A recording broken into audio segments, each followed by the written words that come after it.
Hello everyone and a warm welcome to our channel. I hope you are doing well and your papers went well. First second and third paper हो चुके हैं. आज आपका audit का exam भी खत्म हो चुका है. अगर ऑडिट का एग्जाम बहुत अच्छा गया है, relax, just focus on paper number 4, don't get to excited. या आपका पेपर में भी अच्छा नहीं गया है, तब भी टेंशन मत लेना. जितना हमको लगता है पेपर बुरा गया उतना कभी होता नहीं है. एंड इफ एवरेज गया तो आपको तो कोई टेंशन नहीं है. So the point being, please focus on CA final paper number 4 only. अब आपके दिमाग में सिर्फ और सिर्फ लॉ की ही चीजें घूमनी चाहिए. And I am here to help you navigate your syllabus in 1.5 days, right. तो ऑडिट के बारे में बिल्कुल भूल जाना. Focus straight away, laser like focus on paper number 4. Now ज्यादा टाइम नहीं लूंगा, 15 to 20 मिनट्स का डिस्कशन रहेगा, in which quickly I will cover, help you cover how to cover the syllabus in 1.5 days. तो 3-4 चीजें पहले ध्यान रख लेना. Except the fact that you can not do everything. सारा कवर नहीं होएगा and that's very much okay. बिल्कुल टेंशन मत लेना. कोशिश और प्लानिंग ऑब्वियसली पूरी रखेंगे. छोटा मोटा ऊपर नीचे होएगा, एक्सेप्ट कर लेना, ठीक है. टेंशन नहीं लेनी.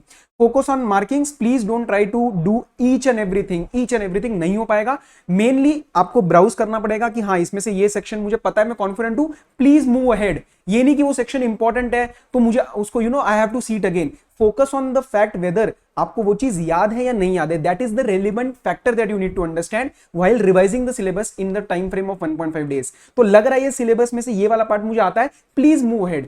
क्वेश्चंस में मार्क्ड पोर्शंस, मैं मार्किंग के ऊपर हमेशा स्ट्रेस देता आया हूं कि मार्किंग्स आपकी रेडी होनी चाहिए. तो जितना भी मार्किंग अब रेडी है, नहीं है तो टेंशन मत लेना, पर जितना भी रेडी है उसके ऊपर फोकस करो rather than going through things again and again.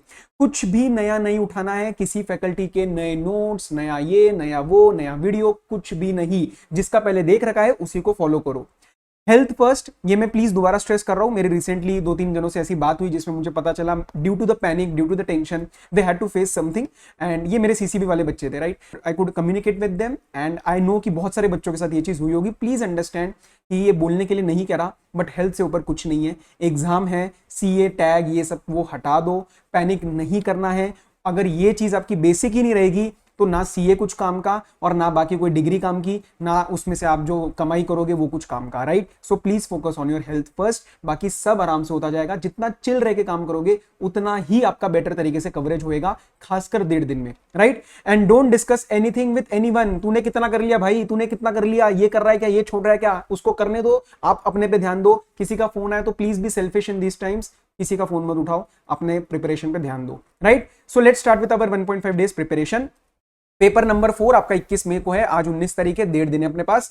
And एक चीज का ध्यान रखना, इसमें मैंने टाइम्स दिए हैं, टाइम एलोकेशन बेसिक दी है क्योंकि 1.5 दिन है तो मैं दे पाया. जनरली मैं नहीं देता, बट प्लीज अंडरस्टैंड कि आपके ऊपर नीचे हो सकते हैं टाइम फ्रेम्स.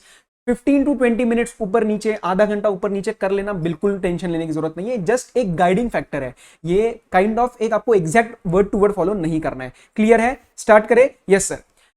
आप पेपर देके आओगे, ऑडिट का पेपर देके आ चुके हो. अब आपको पहले 3 चैप्टर्स पे फोकस करना है कंपनी लॉ के, ठीक है. I have tried to keep ये जो प्लान बना है, this is on the basis of कि मैंने अपना 1.5 दिन कैसे प्रिपरेशन किया था, प्लस लास्ट जो 4-5 अटेम्प्ट में मैंने ध्यान दिया कि आई कुड अंडरस्टैंड कि व्हाट आर द रिक्वायरमेंट्स, या कैसे कैसे कंफर्ट लेवल बनता है, कौन से चैप्टर आप पहले उठा सकते हो, कौन से नहीं उठाने चाहिए. उन सारे एक्सपीरियंस बेसिस पे ही ये प्लान बनाया गया है, राइट. सो ऑब्वियसली एक बेसिक गाइडिंग फैक्टर है. लगता है चेंज करना है तो कर लेना.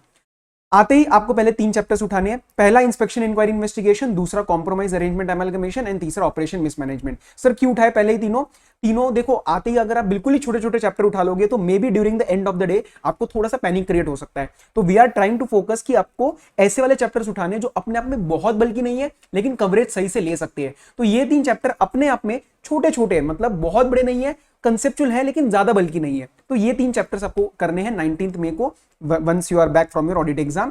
6 to 6:40 PM अप्रोक्सीमेटली 40 मिनट्स में ये चैप्टर हो सकता है. 6:45 to 7:30 अगेन 45 मिनट्स में ये compromise arrangement, operation mismanagement again next 45 minutes. तो ये 2 to 2.5 आवर्स में आप इन तीनों चैप्टर्स को कवर करने की कोशिश करना. प्लीज एक चैप्टर में अटकना मत कि मेरे को ये भी करना है वो भी करना है, आगे बहुत ज्यादा पैनिक क्रिएट होता जाएगा, राइट. ओके, तो आपका ये काम हो गया. उसके बाद 20-25 मिनट का ब्रेक ले लेना. यार ये डिनर कब करना है, मैं खाना कब खाऊं, प्लीज ये सब मैं नहीं बताने वाला. यू आर मैच्योर इनफ, इतना आपको एडजस्ट करना है. मोटा मोटा बीच में 20 मिनट का एक ब्रेक ले लेना. उसके बाद आपको 3 चैप्टर्स उठाने हैं. ट्रिब्यूनल बहुत ही नाम का है, hardly it will take 15 to 20 minutes. तो 9 to 9:15 में ले लेना. 8:30 से 9 मैंने कुछ नहीं दिया है. अगर लगता है आपकी एनर्जी है तो प्लीज कैरी ऑन, मत लो break. Okay, now 9 to 9:15 15 minute में आपको ट्रिब्यूनल का चैप्टर खत्म करना है। उसके बाद compounding, adjudication and special courts, ये वाले प्रोविजंस आपको 9:15 to 9:45 में कवर करने हैं। तो हाफ एन आवर के आसपास मैं मानता हूं कि इसके अंदर लगेगा आपको। एंड लास्ट में आपको वाइंडिंग अप के सिर्फ इंपॉर्टेंट सेक्शंस उठाने हैं 9:50 to 10:30 PM में। सर ये इंपॉर्टेंट सेक्शंस मतलब क्या? अब कुछ नया उठाया क्या? नहीं। अगर आपने नहीं कर रखा है तो प्लीज मत उठाओ, कोई नया सेक्शन मत उठाना। आपने जो कर रखे हैं उसमें से इंपॉर्टेंट सेक्शंस जो आपने जहां से भी पढ़ रखा है, अगर मेरी कोई वीडियोस देख रखी है तो मैंने हाईलाइट कर रखे थे इंपॉर्टेंट सेक्शंस, तो उस पर फोकस करना, जैसे 326, 328, 329, 332, तो वो सब चीजें I think you can adequately focus upon. कुछ भी नया नहीं, बिल्कुल भी नहीं, रिवाइज करना है, स्टडी नहीं करनी है, ठीक है। तो ये मोटा मोटा 45 मिनट्स, अगेन 40-45 मिनट्स का टाइम दिया है for winding up. Important sections इसके अंदर कवर हो जाएंगे। अब मैंने 10:30 पे अपना दिन खत्म कर दिया है। I am done for the day as per my time frame. 10:30 के बाद आपको लगता है नहीं आधा पौना घंटा 1 घंटा में खींच सकता हूं, तो भाई खींचो। इसमें से कोई चैप्टर्स लग रहे हैं जो कोई पार्ट छूट गया है, please try to cover it, ठीक है। तो मोटा मोटा ये 6 चैप्टर मेरे आने के बाद हो जाएंगे। Advice for the day, have a bit more sleep than usual as you may be exhausted from the 3 papers and major heavyweight syllabus, directors, IBC, ये उठना भी बाकी है। It is to be covered on the next day। तो 3 paper का यार बनता है प्रेशर। जनरली 2 के बाद बच्चा नहीं रेस्ट लेता, 3 के बाद लेकिन इतनी हालत हो जाती है कि यार मैं आपको एक एडवाइस जरूर करूंगा कि please don't try to restrict your sleep. 5-5.5 घंटे नहीं, 7-7.5 घंटे सो लेना। ऑब्वियसली ऊपर नीचे होएगा, but I am just trying to tell you in a good faith कि थोड़ा सा नींद ज्यादा रख लेना, ताकि अगला दिन बहुत सारा काम करना है। ओके, नेक्स्ट डे मैं 6:30 से स्टार्ट कर रहा हूं और 11 to 6:30 का मैंने एक ब्रेक दिया, 7.5 hours. I think it's more than enough. अब 3 सबसे भयंकर चैप्टर जो 30-35 नंबर तक आ सकते हैं, appointment and qualification of directors, meetings of board and its powers and managerial remuneration, ये सुबह उठ के एक बारी में खत्म कर दो। सर सुबह क्यों रखा? आपका माइंड फ्रेश रहेगा नींद के बाद, बेशक थोड़ा ऊपर नीचे नींद हो जाए, but still you will be quite fresh to handle the heavy weight syllabus. Heavy weight chapters है ये 3 जो 25-30 नंबर के लेके जा सकते हैं।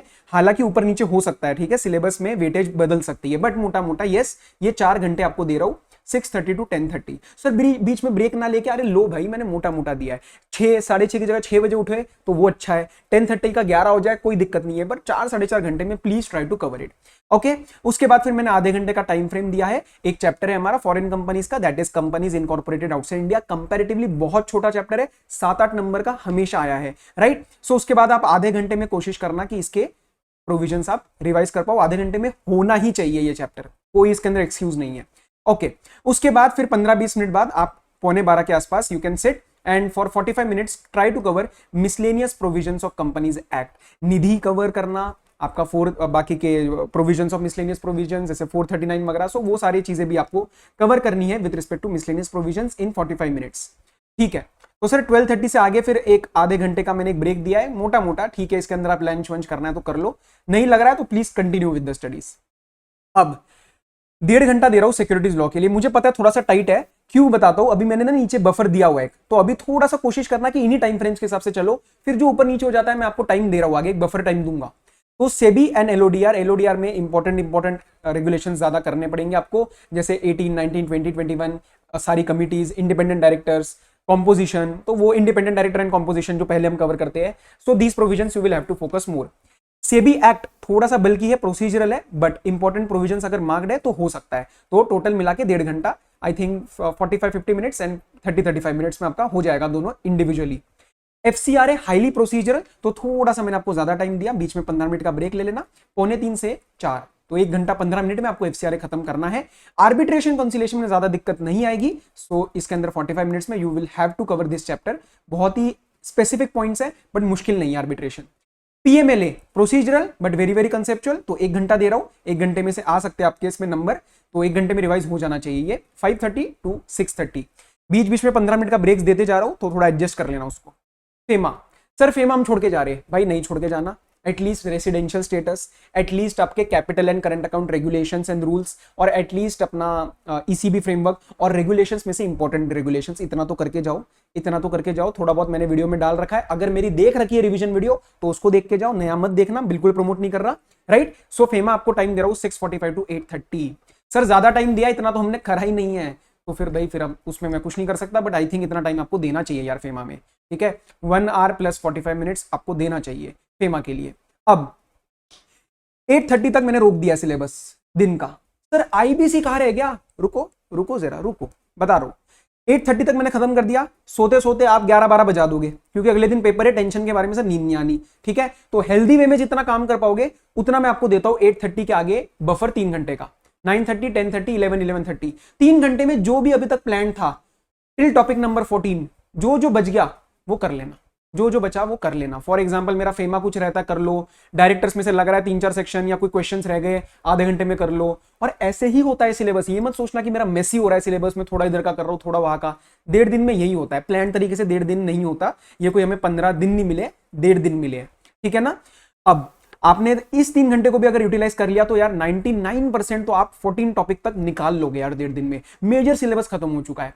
अगले अब इस दिन आपको सो जाओगे, after this you will be done for the day, अच्छे से नींद लेके अगले दिन सुबह दोबारा माइंड फ्रेश रहेगा तो हम आईबीसी उठाएंगे यार। ये स्ट्रेटेजी अभी तक मैंने हर बार बताई है और ये चली है, मैंने लोगों से पूछा है, स्टूडेंट से बात करी है और ये चली है कि आईबीसी जैसे कई बच्चे होते हैं कि पैनिक कर जाते हैं सर आईबीसी छोड़ दे लास्ट डे तक, हाँ, क्योंकि बाकी के ढंग से कवर कर लेना, सो के उठने के बाद सुबह मस्त 2-3 घंटे में एक ही चैप्टर करना है, आईबीसी 3 घंटे दे रहा हूं सर, 3 घंटे यार। देखो प्रोसीजर ज्यादा है इसके अंदर, सेक्शन ज्यादा है, पीपीआईआरपी भी अब आ चुका है, तो यार वो सब करते करते फिर 2.5-3 घंटे लग जाते हैं। और करो ना ढंग से, 10 नंबर का आता ही है ना, तो ये और आपने ये 3 चैप्टर भी अगर आपने ढंग से कर लिए तो यार 30-40 नंबर तो यही हो रहे हैं। क्लियर? तो इस पे कहीं कॉम्प्रोमाइज मत करना, अगर लग रहा है कॉम्प्रोमाइज करना है तो बचे हुए चैप्टर्स पे करना, वाइंडिंग अप हो गया, फेमा हो गया, छोड़ के नहीं जाना है। बट इफ यू फील कि भाई नहीं है टाइम तो उनको कॉम्प्रोमाइज करना, that is a very practical strategy that I am advising you. उसके बाद आधे घंटे का टाइम दिया है सेक्रेटरियल प्रैक्टिस के ड्राफ्टिंग देखने के लिए। सर हम तो करते ही नहीं है, भाई देख लो 10-15 मिनट के लिए देख लेना, अगर एक बार पहले कर रखा है, नहीं तो फिर इसको भी छोड़ दो। और फिर बचे हुए टाइम में सर 10-10:30 के बाद हम तो 12-12:30 तक फ्री होते हैं, तो वो जो भी 2-2.5 घंटे मिलेंगे वो फिर से आपको एक बफर दे दिया है, what ever is left out of the syllabus. जैसे फॉर एग्जाम्पल मेरे जो सीसीबी के बच्चे हैं, मैं अपने एक डायरी बनवाता हूँ, आपको बोलता हूँ कि एमसीक्यूज वगैरह में से, मेरे टेलीग्राम चैनल में से भी जिन्होंने एमसीक्यूज की मार्किंग कर रखी है उसको रिव्यू करो, छोटे छोटे पॉइंट्स निकाल रखे उसको रिव्यू करो, लगता है 2-3 चैप्टर में कोई मेरे डाउट्स रह गए उसको रिव्यू करो। So all these things in balance 2 hours again. तो 2 बफर देने के बाद मोटा मोटा हमने सारा सिलेबस, मोटा मोटा क्या सारा ही, each and every portion has been revised in this 1.5 days. हालांकि 2 दिन कह सकते हैं हम, शाम के 5 बजे के बाद आप घर आने के बाद भी तो बैठते हो ना। तो ये मैंने रूटीन जरूर शुरू किया 6 बजे से, आप इसको 6 का 6:30 का हो जाएगा, बट कोशिश करना कि जितना ये एक टाइटर फ्रेम है, जितना इसको एलोकेट और इसके हिसाब से काम करने की कोशिश करोगे, the more you try to implement it, the faster your syllabus will be, right, the coverage would be more efficient. और थोड़ा बहुत ऊपर नीचे होने देना। इसके सिवाय सर आपको लगता है मेरा तो प्लान ऑलरेडी बना हुआ है, तो please follow it, don't follow this plan. लगता है इसमें से कि हाँ सर ने ये पॉइंट ठीक बताया, आईबीसी में भी फ्रेश तरीके से स्टार्ट करो, या ये 3 चैप्टर में फ्रेश तरीके से स्टार्ट करो, you can try to incorporate those point. Clear है? इससे ज्यादा मेरे को आपसे भी कोई टाइम नहीं चाहिए। बहुत आराम से खुशी के साथ पेपर देना। पेपर मुश्किल आए तो पैनिक मत करना, आराम से, सबके लिए मुश्किल है, उस टाइम सोचो सबके लिए मुश्किल है। तो अब रेस किसकी होने वाली है, और अब ये जो लड़ाई जीतनी है ये किस बेसिस पे जीतनी है? Composer, calmness, right. तो आराम से टेंशन फ्री रह के पेपर देना है। 1.5 दिन है, 2 दिन है, रिवाइज करेंगे और देंगे ना यार पेपर, क्या दिक्कत है? कोई दिक्कत नहीं है, बहुत आसान आएगा पेपर और हम बहुत अच्छा देने वाले हैं। Clear? So start your preparation with full zeal, complete happiness and a positive mindset, right? I am here to help you out. अगर कुछ लगता है YouTube पे और डाल सकता हूँ, so I will be uploading it. And apart from that, till we meet in our maybe next lecture, अब आपके साथ maybe मुलाकात कब होएगी पता नहीं, अब आप तो CA बन जाओगे, maybe some other communication, other discussion that we may have together. Till then, all the very best, study well, take care, be safe, bye bye, all the best for your exam.